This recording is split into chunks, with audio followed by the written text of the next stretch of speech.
Or let's go to the RBA today. A reprieve of sorts. Mortgage holders taking a breath of fresh air tonight, knowing that the rates are on hold. 4.1% this afternoon, left it there after hiking at 12 times the last 13 months. Joining me now, Sky News Business Editor Ross Greenwood to make sense of it all. I was hoping this would be the outcome, but I don't feel any better really, because I'm thinking it's just the next month or the month after that they're coming for us anyway. Ross, what's been the reaction? Well, what's been the reaction from all the experts? How many of them got this right, and how did the markets react? The markets, to be honest, I reckon were about 50-50. They couldn't quite work out whether they'd stop or not. The monthly inflation data gave you a hint that they could probably pause and have a look. But there were other things like house prices that came out yesterday were incredibly strong. And so that gave you a sense that, well, maybe they really need to go again. But then the second part about this is also just to look at what they're really trying to achieve here. Long term, they're trying to get this inflation rate back down to between 2 and 3%, even if it's now sitting, and it would appear to be somewhere around about 6%. They've got a lot of work to do even from here. Now, whether the work has already been done with what we're seeing here with these 12 rate rises since May last year, or whether they've got 2 more to go, which I get a sense that that's really what you think, because even though they're saying, look, we're going to look at the data, we'll look at the inflation, we'll look at the sales, but the fact is that while the mortgage belt is hurting right now because of these rate rises, with people with typical mortgages now around about $25,000 a year out of pocket as compared with where they were before these rate rises, the other side of it is they're not easily getting rid of the inflation. It's sticky. It's now got out into the general community. It's about wage rises. It's about a whole lot of things in the services industry that keep pushing this inflation higher. That's the thing that Reserve Bank is worried about. And of course, Ross, we say this again, none of those things the Reserve Bank can control. It can't be proactive in that sense. It can send messages through its minutes to lift productivity or to curb government spending. But its only lever is a reactionary lever, and that's rates.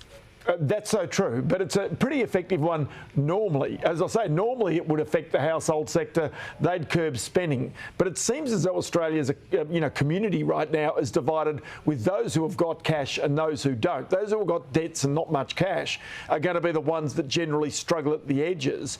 But there's a vast majority of Australians who have actually either got their houses bought outright or have got enough equity in those homes to be able to just keep on spending. So when you look at airline travel at the moment, it's off the charts. It's going nuts, as we can see from Qantas's results. If you have a look at car dealerships and the amount of cars now being sold in Australia, electric vehicles in particular, they're going nuts. And so it's about the fact that there are plenty of Australians out there who can keep on spending. And while they can, that means this inflation story does not end anytime quickly.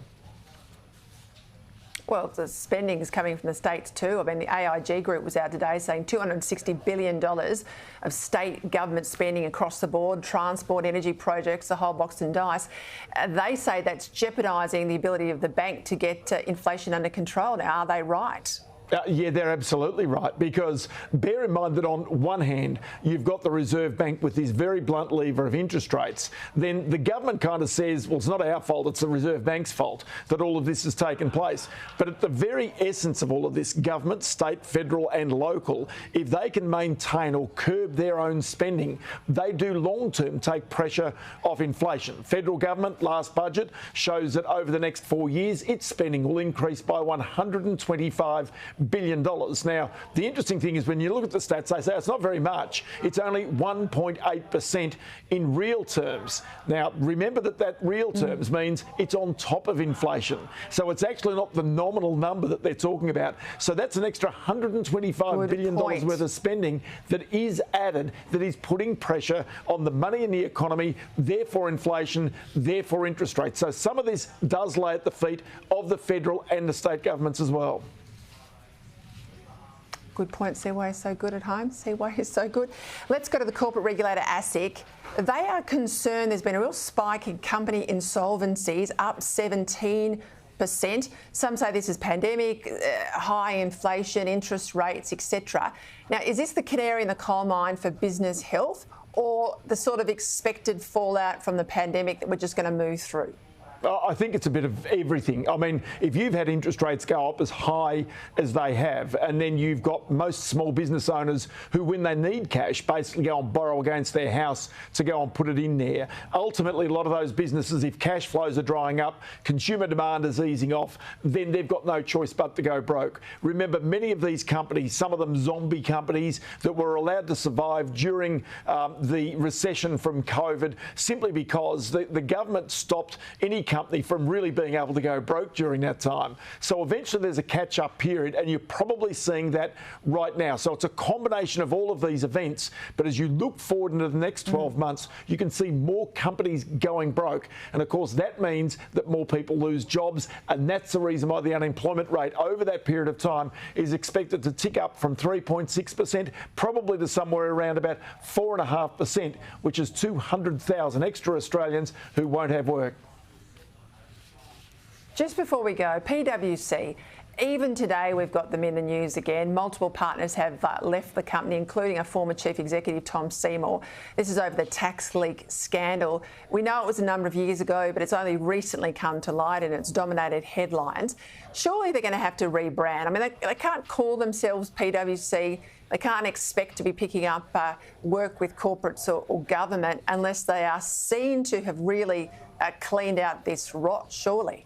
Well, so what do? So you've got a business that turns over hundreds of billions of dollars a year, more than $500 million a year.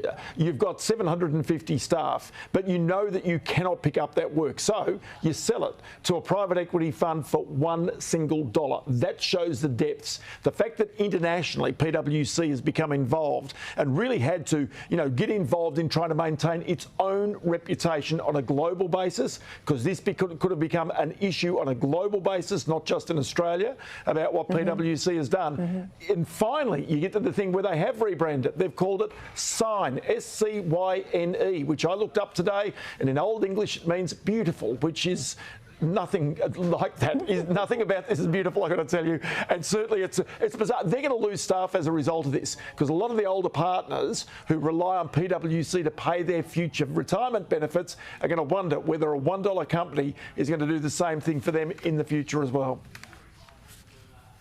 I just think it's a spin doctor's nightmare. I don't know how you come out of this unless you change the brand absolutely, completely. Ross, thank you as always.